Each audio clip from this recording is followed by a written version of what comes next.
Hello once again, everybody, and thank you for joining me on this Tuesday, August 11th edition of Bang the Book Radio. My name is Adam Burke, your host for the next half hour or so, as I chat with Jack of all trades, Brian Blessing, the host of Sportsbook Radio and Vegas Hockey Vegas Hockey Hotline. We're going to talk hockey to start off today's show. The first round of the Stanley Cup Playoffs gets underway here today, and we'll also talk about the Wyndham Championship, this week's golf tournament for the PGA Tour. I've got previews up of the four series that start today over at bangthebook.com.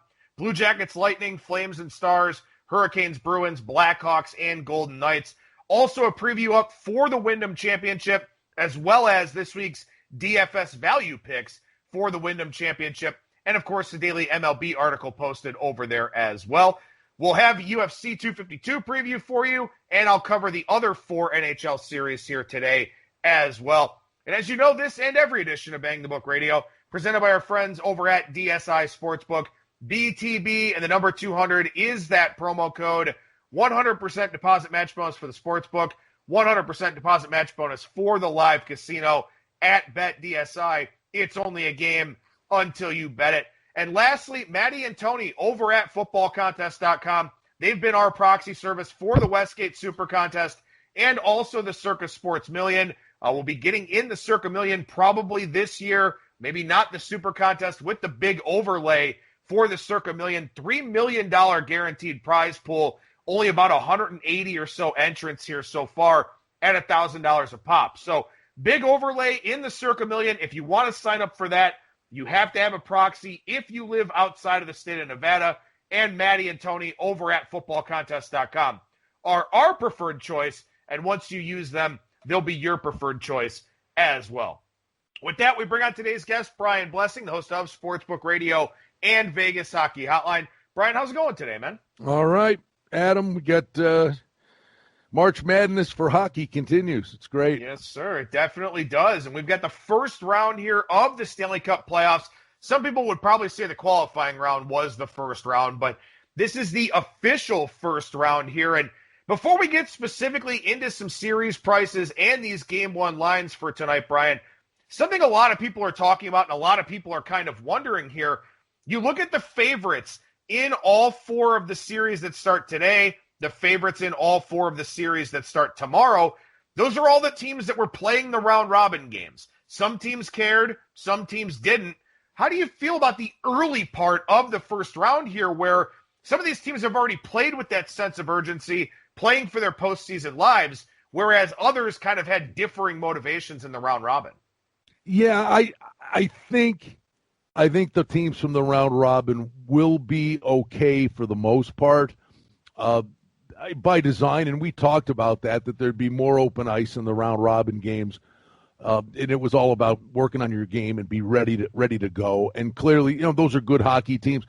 I don't think, for the most part, there's one that sticks out that is a question mark, and I think they ended up getting the tiger by the tail, and that was Boston. And I just think Boston, they really kind of look like this is crap. We had the President's Trophy in our back pocket. I mean, they couldn't. There was no way they wouldn't be a number one overall and have the President's Trophy. And now we got to go play this round robin nonsense, and they bageled out of that thing. Now they could say they're a mad hockey team and make a run as a 4 seed because they're good. But Carolina, to me, and the only thing that's a little sketchy for me, the break Boston catches is Carolina disposed of the Rangers, and they've been off for a week. So I don't know if that's a little bit of a bonus for Boston to help them. But honest to God, I think Carolina in the East, you could throw a blanket over these guys. But I think Carolina has a real shot to come out of the East. The goaltending is the question mark, but that's a close-knit group that's playing really hard. And today I'll be stepping up to the plate with Carolina plus $1.20, and I like them in the series. I think Carolina showed me a lot. And the one thing why I like them too, Adam, hockey's a bizarre thing. All these people talk about, well, the Rangers beat Carolina every game of the season. I'm like, who cares? Did the Carolina play them on a back-to-back night? Did they get them on the fourth night when they played 3 games in 4 nights? The regular season was a complete throwout. To me, the reason I like Carolina in that series against the Rangers and why I like them is I was watching the game that night when they lost both goalies, and the Zamboni driver had to come in and play. And the guy let in 2 goals on the first 2 shots. They went in the locker room against the Leafs that night. The way they rallied around that guy and each other, Toronto couldn't even get it over the red line. And they won that one game, and I couldn't get it out of my head. I said, that is a close-knit group. And that goofy night back in whatever it was, January, sold me on Carolina. And what I'm seeing now, big picture, look out. Well, as mentioned, Carolina plus 130 for the series, Bruins minus $1.50. These numbers coming from BetOnline. Carolina tonight in the plus 120, plus 125 range for game 1. But the first round starts this afternoon, 3 o'clock Eastern time, Columbus and Tampa Bay. A little bit of money coming in on Columbus here on the overnights and early morning. This one's come down anywhere from 15 to 20 cents out there in the market. Tampa Bay about $1.70 favorite. They're a $2.20 favorite for the series. Columbus plus 190. You were right about the Blue Jackets in their series against Toronto. They did need a 5th game after blowing that Game 4 lead, but they took care of business in Game 5. Do they repeat last year's performance and upset Tampa Bay in the first round once again? Tampa Bay had to be going watching that game against the Leafs on the weekend going, oh, no, really? We got to play them again? And the one thing I will tell you is Tampa Bay was a mad hockey team this entire season, and the kind of guys that they brought in were for a series like this. And Tampa Bay, I'm telling you, man, I mean, it ain't even close. I mean, I won't even say they pushed the envelope. They're dirty. It's a mean, nasty team that had a stone in their shoe all year long, and now they're coming back against the guys that made them feel that way.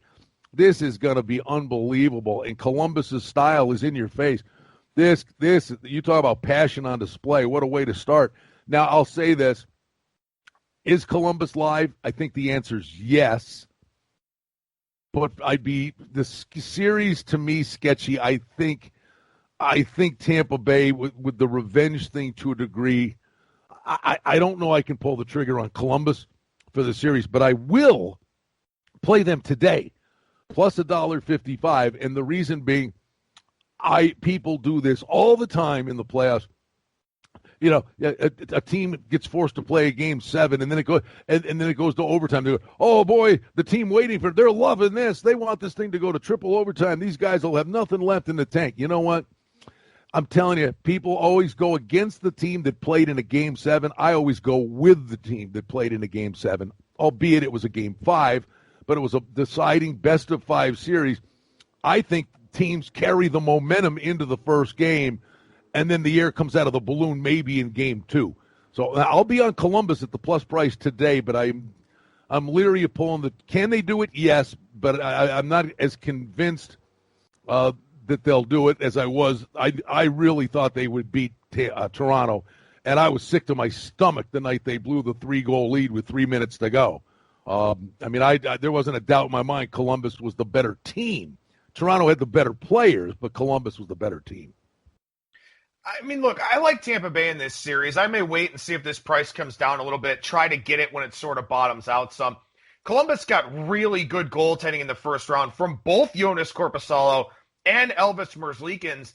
I don't know if they get that here. I mean, look, they should have given up, based on the advanced metrics, they should have given up almost 10 goals at 5-on-5 in that series against Toronto.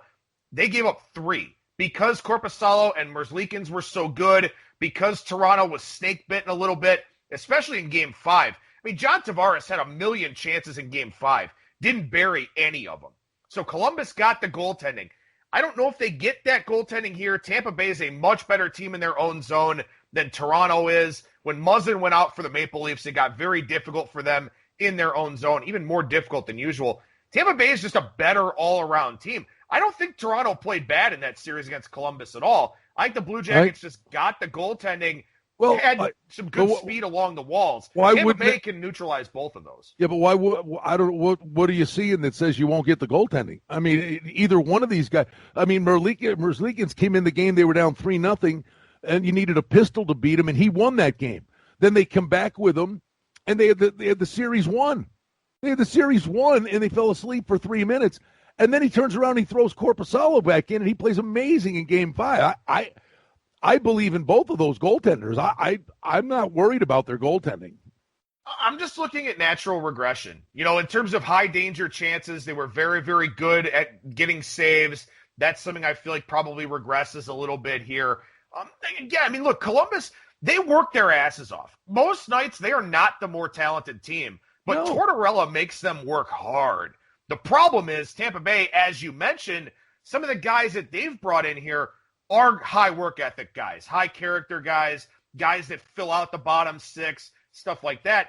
I don't think Tampa gets outworked in this series. And if they don't, then I think that's where they have the edge. By the way, we'll know later today, but if this Hedman injury is a long-term thing, that's a big deal. If Hedman's not out there, that's a guy that's eating 27 minutes a night. He's one of the top 5 defensemen in the league. If he's not out there, and Columbus isn't going to back down from these guys. Believe me, they're in with a real chance. There's a lot of things that Tampa Bay owes these guys, but Carolina owes Boston, so you've got the same revenge angle going in. I just like Columbus in Game 1. I think they bring the momentum of that series into this thing, and then Tampa Bay is tonight's game at least is the definition of what you asked me about at the very beginning of this thing. As Columbus had to go through ups and downs and adversity in 5 hard games, Tampa Bay's doing the round robin crap. I mean, if you were ever going to play Columbus, tonight's the night to play them. Well, the next game here, the first one that starts in the Western Conference, it's Calgary and Dallas. Dallas a -120 favorite for the series. Calgary even money. Game 1 tonight, Dallas about a -115 favorite out there. Total of 5, but it is heavily juiced to the over here. But these are two teams that really don't generate a lot of quality scoring chances. Well, I'm trying to see. Do we have, all right, Bishop on track to play Game 1. All right, so that's what it comes down to here. If Calgary was playing any other team in the West than Dallas, I'd have hammered whoever was playing Calgary. Calgary's win over the Jets was as phony as the day is long. I mean, Scheifele and Laine out the entire series, and I'm not buying Calgary in any way, shape, or form. But they end up getting Dallas, and Dallas is a nothing burger unless Bishop is 100%. And Bishop played against Vegas in the first round robin game, and he did not look good. Then he didn't play. Now they're saying he's coming back. If Ben Bishop is healthy, Dallas can beat anybody just because of the goalie. But there's questions about Bishop. I don't trust Calgary. I'm watching Game 1. I'm not going near the series, not knowing what Bishop's status is. You can't trust either team. Yeah, I'll agree with that sentiment. I mean, I think Dallas probably ultimately wins the series because, as you said, I mean, Calgary got fortunate in that first series. No Scheifele, no Laine. Also, Connor Hellebuyck wasn't great, and he had to be great to overcome those injuries. Adam, Winnipeg's defense, it may have been in that series, it may have been the worst defense in the history of the sport. It was unbelievable. They had nothing, and we knew their defense was, and the reason their defense got exposed was their puck possession guy, Scheifele, was out. They lived in their own end, and Hellebuyck had to just steal the series, and he couldn't do it because Winnipeg was just a house of cards in their own end. To me, it's so unfortunate that they're playing Dallas with question marks. I'd have played anybody, Arizona, Vancouver. I'd have played anybody against Calgary other than Dallas, but if Bishop was healthy, it'd be the bet of your lifetime. But we don't know his status. Well, for what it's worth, Anton Hudobin was pretty good in the regular season too. He's maybe he doesn't have the ceiling of Ben Bishop, but he did play well during the regular season. So we'll see what happens there in Game 1 tonight. The biggest favorite on the board for the first round is the Vegas Golden Knights. They're a $3 favorite against the Chicago Blackhawks. This was higher yesterday. little bit of Blackhawks money kind of leaking in, maybe just because anything can happen in a best-of-7 series. But Vegas is a minus 190, minus $2 favorite here tonight. And this is the benefit of playing well in the round robin. You get, arguably, the worst team coming out of the Western Conference in the first round. Arguably. But a team that's not beat down for 82 games with Jonathan Toews and Patrick Kane.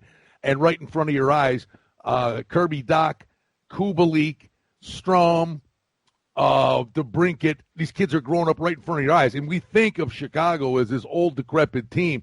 Well, Keith is fresh now in a short window. They are not the walkover you would think. Vegas, there's in the West, I'll say this. I just can't envision any scenario where Vegas and Colorado are not playing each other in the conference final. That being said, and the real soap opera comes today, and that's, does Fleury start or does Leonard start? And it's not about today. It's about, it's been Fleury's team. You got to be careful of what you do in the room. And the other thing is, though, do you start Leonard? Yeah, who cares? He's going against his old team. But is Leonard really a guy as a UFA that they're saying he's our goalie of the future? And you show him some love and say, we believe in you, you're our guy, and Leonard starts tonight. And that message resonates more about, does this guy stay here next year? There's a real soap opera going on with this game tonight. What I would say, I always generally believe this in hockey series. Game one tends to be, other than with teams like the Islanders that have to play a certain way. Game one tends to be, if it's the quote-unquote feeling out crap, but higher scoring, and then the hate and the angst builds up, and then game two, the team that's down is desperate. It plays a safer, more conservative game. I think there are goals in this game. The total 6.5. Vegas is creating a boatload of chances, and they get Max Pacioretty in the lineup for the first time in the bubble. I think Crawford, the goaltending for Chicago is sketchy, and Vegas penalty kill has been sketchy. So I think goals are the order in the day, and that's the way to play it tonight, over 6.5. I mean, you would know better than I would, but just in terms of looking at the stats, I mean, I think Leonard has to be the guy for you in the playoffs, but you can win with either one in this series, I think. So it goes beyond the stats, though. It does. Well, no, it goes way beyond the stats. You're not going to do it at the sake of losing, but they're not going to sit there and go, oh, if we play Fleury, we're going to lose. They've got that luxury. So, they've rewarded this guy with a nice contract. He was the face of an expansion team that went to the Stanley Cup final. And you got to do right by the guy. And now there's been turnover in the room, but it's been Fleury's team. Leonard has played 5 games for the Golden Knights. It is nothing. I mean, the stats, yes. Okay, I get it. But this is about, hey, man, this guy's been our guy. The other guy's only played 5 games. You can't just throw, and they're both going to play in the series because I think on the weekend they play back-to-back days. They're both going to play. So unless you say if we play Fleury, we could lose the series, then you play Fleury tonight.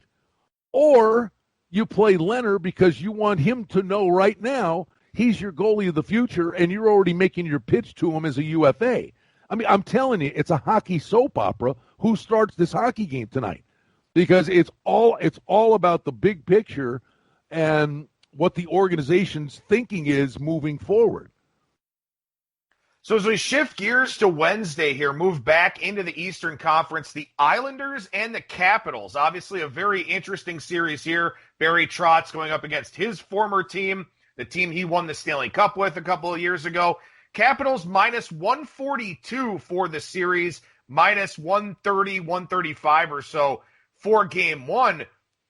We've talked about the Islanders already. Another team that plays a very grinded out defensive style of play, only gave up 3 goals, 5-on-5 in their opening games here in the restart. Capitals, we know what they're capable of when they really want to go out there and play. What do you think about this series? Well, coming in, I thought Washington was the team flying more under the radar than any team. Oh, the Flyers, look at the Flyers. Aren't they hot? Tampa Bay's got all this stuff, and Boston was the president. These guys won the Cup 2 years ago. right? Nobody in the East won the Cup last year. I think Washington's flying under the radar. And that being said, I've got a future on the Islanders that I got back in February, and then the way they were going, they weren't even going to make the playoffs. The break came at the best time. The Islanders maybe benefited from this thing more than anybody, and the true X factor in the series isn't even on the ice. It's Barry Trotz coaching his old guys, and they're going to play his system, and he'll have a way to frustrate Washington. I'm rooting for the Islanders, but I think Washington's a real sneaky play to come out of the East. Well, I think it's a correlated parlay, by the way. If the Islanders are winning games, they're under. If the Caps are winning games, it could be both. But I'm more prone to say, Washington in the over or Islanders in the under. That would be at least the mindset going into the series. Rooting for the Islanders, but not going anywhere near it because I really think watch out for Washington. And honestly, I mean, I guess, the price isn't that monstrous for Washington, which maybe is telling you something. And I could hedge out of the Islanders, but I'll see how it happens. Well, I mean, I think one of the big questions here about this series is, we know that the Islanders, they don't generate a lot of offensive chances because it's just not the style of play that they have. But what we know about the Capitals from this year is that Braden Holtby was awful. I mean, he played a little bit better right before the shutdown. Didn't look terrible in the round-robin games, but Braden Holtby was atrocious during the regular season. Is that the equalizer here, where maybe the Islanders can capitalize on their limited chances and make things a little bit more difficult for Washington? Unless they get, a better Braden Holtby, that chance is always there for the upset. Well, don't forget, Grubauer was the goalie to start the season, or start the Stanley Cup playoffs, and then it was Holtby that came in relief and went on a Tootsie Roll, and they won the Stanley Cup. But Holtby was not even the starter, the year they won the Cup. So he can play on the big stage. And, oh, by the way, Braden Holtby made $6.1 million this year, and he's a UFA. I don't think that he's in their plans, but he's playing for a big payday in this tournament. If Braden Holtby gets hot in this tournament, he made $6 million this year, some team's going to step up and throw money at him. So don't kid yourself. Holtby's highly motivated. Well, and as we take a look here at this next series, we could probably save a little bit of time on this one. Colorado, about a $3 favorite against the Arizona Coyotes, minus 290 to be exact. Colorado, minus 175 or so for game one tomorrow. It's a 5:30 Eastern start time. I mean, is there any chance of an upset here? Yeah. I mean, Kemper's playing great. I mean, like I said, anything can happen. Yes, a goalie can steal a game. A goalie can steal a series. That being said, Colorado's my pick to win the Cup. They've just got a plethora of riches, and we know about McKinnon and Landeskog and Rantanen. But it's Makar and Girard and the speed on the blue line, and Cole's a warhorse. But it's the guys they brought in. I mean, they beautifully identified where were they lacking, and it's grit in offense. Kadri is a nice addition, and listen, in a series, Matt Calvert is a nightmare. Nobody talks about Calvert. Calvert's a nightmare. You get Belmar, so solid a player on the PK. You just look at and then, oh, by the way, they bring the Burakovsky guy in from Washington, and he's another guy that's capable of 25 goals in a season. Colorado to me is stacked, and I swear to you, a 7-game series between Vegas and Colorado is going to be something else. And to me, that may be for the Cup, but Colorado I think is moving on. I'm not,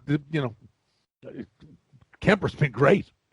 In Arizona's feeling their oats a little bit, but Colorado's the real deal to me. So the Philadelphia Flyers, they look great in the round robin. They wind up getting the number 1 seed, and they luck out potentially with the fact that Montreal knocked off the Pittsburgh Penguins here. Philadelphia, minus 210 favorite. They're a minus 160 favorite for game one. Montreal was a very good team in some respects with the advanced metrics during the regular season. They just didn't get the goaltending from Carey Price. You know what they got in the qualifying round? The goaltending from Carey Price. Can they pull another upset here? I would say no, but again, just like Arizona, they've got Price. So can it happen? Yes. I will say this: everybody is drooling over the Flyers, and I don't get it. Yes, they were incredibly hot at the break. They look really good in the round robin games, but that means nothing to me. I swear to you, these were glorified exhibition games, and give them credit. They're playing great. You know, I'm not taking anything away from them, but people are talking about them like they're the Central Red Army team, and I don't. They're not that good. I think, you know, they'll be heard from. They get by Montreal, and you know, we'll see how far it goes, who their next opponent is. I think they get by. But the one thing to me, Adam, when I looked at them, and again, for the most part, you throw the regular season out because it was forever ago. But the overall, the sample size, if you wanted a big sample size, I don't care what teams did against each other head to head. But the Flyers were 25-6-4 at home. All right? They're a good hockey team. They were one game over 500 on the road. They're a really good hockey team, but people are talking about them like, look out! You know, I mean, they racked up. Look, they were the best team at home. They're not home. They're not playing 4 games in Philly. It's, you know, so I don't think it catches up to them against Montreal, but it does soon. One more series to touch on here. The St. Louis Blues, a minus 190 favorite for the series against the Vancouver Canucks at plus 165. Blues about a minus 150 or so favorite for game one. A lot of people pointing to how Boston didn't really care about the round robin. St. Louis didn't really show much either. They didn't play everybody in all the games. They didn't do much offensively. Still played pretty well defensively, but just not a whole lot of jump when they had the puck. But you would think a team like that, reigning Stanley Cup champions, could flip the switch if they need to. Yeah, and again, I'm not overreacting to the round robin games, and I agree with you. And Bennington did not look like a world beater, but again, I think I don't know if you could say they're flying under the radar, but I mean, you know, they had 94 points this year. I mean, this is a really good team. Tarasenko's back. The Parayko, the blue line, the guys that got on the blue line are studs. Very dangerous. I would just say yes, they get by. Markstrom is a guy that can make it very, very difficult for him because there are nights where St. Louis has trouble scoring. And watch Miller for the Canucks. The guy's he's a warhorse. What a stud. He was almost buried in Tampa Bay. They had so many great players. You didn't even realize how good Miller is, and he's been wonderful for Vancouver. But the takeaway for me is that I thought the round robin, whatever. Who cares where you are? Yeah, you got to go through the good teams. But Vegas, the winner of that Vegas-Colorado game, the biggest edge that Vegas got, and it really did mean something as it turns out, is they only would have to play Colorado, right? Where now Colorado likely has to play St. Louis and Vegas. So don't sleep on the one seed in the West actually turned out to be a pretty big deal. Well, we'll definitely chat more hockey with Brian as the Stanley Cup playoffs go along here, but I want to move over to golf for a few minutes. The Wyndham Championship this week, and as you would expect, the week after a major, the FedEx Cup Playoffs start next week. We've got a little bit of a watered-down field here. Webb Simpson, Brooks Koepka, your co-favorites 10-1. Webb Simpson is local to the area, back-to-back runner-up here in this tournament. Patrick Reed, Tommy Fleetwood, Paul Casey, who was a runner-up last week, played very, very well. Justin Rose, Harris English is 25-1. He's been a popular pick so far out there in the marketplace. This course, par 70, a little bit long, some long par 4s, only 2 par 5s. You look at this course, and putting is important. Strokes gained off the tee are important. So what does that mean for your handicap this week, Brian? All right, real quick, pop quiz coming back at you. We talk golf a lot, right? We have for years. Generally speaking, when we talk about golf, what do I tell you my approach is on how to bet this stuff overall? Well, you're taking long shots and you're taking in-tournament guys on Friday night. And last Friday, Colin Morikawa was 30-1 to win the PGA. Friday night, I got Colin Morikawa at 50-1. That's, again, he's 5 shots back before moving day. Honest, I'm just, from a betting perspective, I think you come in with some grenades if you've got a firm belief in somebody, and the way to bet is on Friday night, going to moving day and the weekend.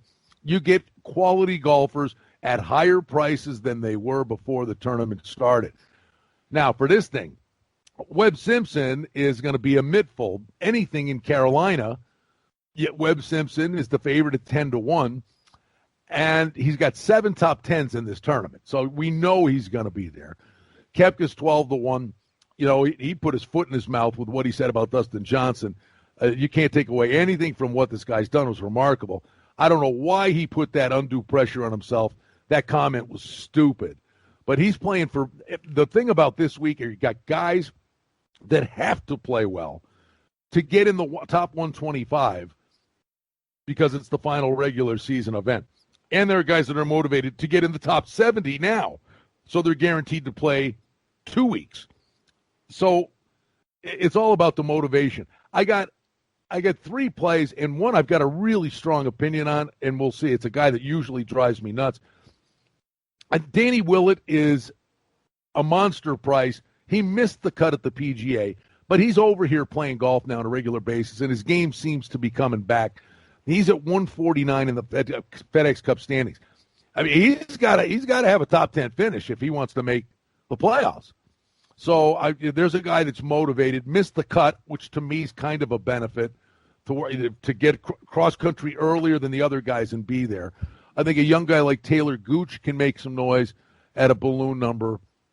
But I really, really have a strong opinion. And this guy drives me nuts. He misses more 3 to 5 footers, and usually they're for birdie because ball striking, he's terrific. In this tournament at 55-1, I think Chez Reavie has a real shot to win this tournament. And you look at the guys that are above him, I think Reed Reed could play well. Justin Rose was the most miraculous thing I ever seen. He finished 9 under par.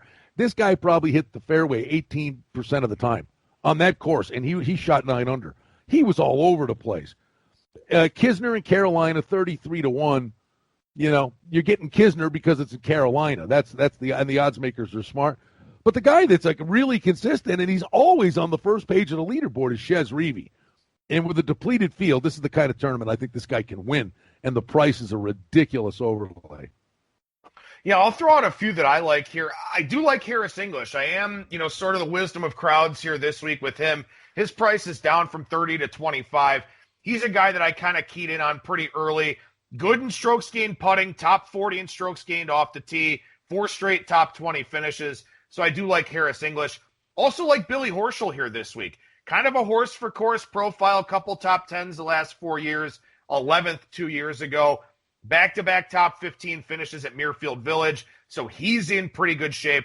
But there are a few longer prices I like. I know you talked about Sepp Straka maybe 2 weeks ago, I want to say. He's a good look this week at 80-1. Solid 31st in strokes gained off the tee. Top 65 in strokes gained putting. In a field like this at 80-1, he's worth a grab. Another guy I like here, and I've seen him as high as 110-1 out there in the market, Christopher Ventura is a guy that is an elite putter, 4th in strokes gained putting. And when you look at this course, last year putting was very important. JT Poston won last year. He's one of the best putters on the PGA Tour. Webb Simpson's a good putter. He's always competitive here. So I thought Ventura with the strokes gained putting angle, not a bad look. And he's got 4 top 25 since the restart. So I've got a couple of guys in that 30 range, Straka in the 80 range, and then Ventura's my triple-digit look this week. All right, I hope you're right about Billy Horschel. At 200-1, I've got a ticket on Horschel to win the FedEx Cup because he plays those courses really well. He does play well there. And he usually peaks at this time of year. So now I'm hoping that you're right about Horschel, and he's currently number 50. So he's in the FedEx Cup, but I hope he's doing well to improve his FedEx Cup standings to be positioned better. And I will tell you, the other thing I did this week, I bet Adam Scott in the PGA, who was coming off a 5-month layoff, and he played great. Off the long layoff, he putt great. Off such a long layoff, Adam Scott, I thought, had a wonderful PGA championship. I bet him at 80-1 to win the FedEx Cup. He's not playing this week, but Adam Scott currently resides at number 34 in the FedEx Cup standings. One top 5 once the playoffs start from Adam Scott, and he's in the Tour Championship. He'll be in the top 30. And if he happens to win one of the lead-up events, and he wins it, he wins the thing. He is so under the radar. He was out of sight, out of mind. I think that's what you always got to be doing, is always looking ahead. I got to play. I made a bet this week on a crazy price on Adam Scott to win the FedEx Cup. And then the last thing I'll say, and I really hope I'm wrong about this, but I think Bryson DeChambeau wins the Masters by 4. I'm just telling you. We talked about that before. You better bet him now. He literally is starting. He's starting with a 4-shot lead that tournament, because on 13 at Augusta, he is just going to hit it over the trees, and he's going to have a sand wedge coming in, and everybody else is hitting 3-iron from a side hill lie or the pine straw. But I think Bryson DeChambeau is going to be, at the Masters, he is going to be really tough to beat. Well, it's a bold call there. And as far as this tournament goes here this week, real quickly, notable players that are 120th through 135th in the FedEx Cup standings. Remember, the top 125 advance to next week at TPC Boston. Tom Lewis, Siwoo Kim, who actually won this event a few years ago. Chase Seifert, he's 200-1. He's a guy I may take a shot at. Zach Johnson, Shane Lowry, Matt Wallace, Rafael Cabrera-Bello's got back-to-back top 15s here. And Sergio in the field this week because he's not in the top 125 yet. So those are some names for you to keep in mind. Maybe more matchups on Saturday and Sunday, guys that have to play well. Yeah, well, one more, and he's right there in that clump, and his game's been back of late, is Nick Watney. Watney sitting on the outside looking, and I could see, I kind of tinkered with the idea of a play on Nick Watney to win this thing this week. I didn't, but I think Nick Watney in matchups absolutely play this week. And that's what you bring up a great point, is go look at the guys that are in matchups. I mean, every guy you just mentioned, go look from 126 down to 140, 150. These guys, you're playing them in a matchup.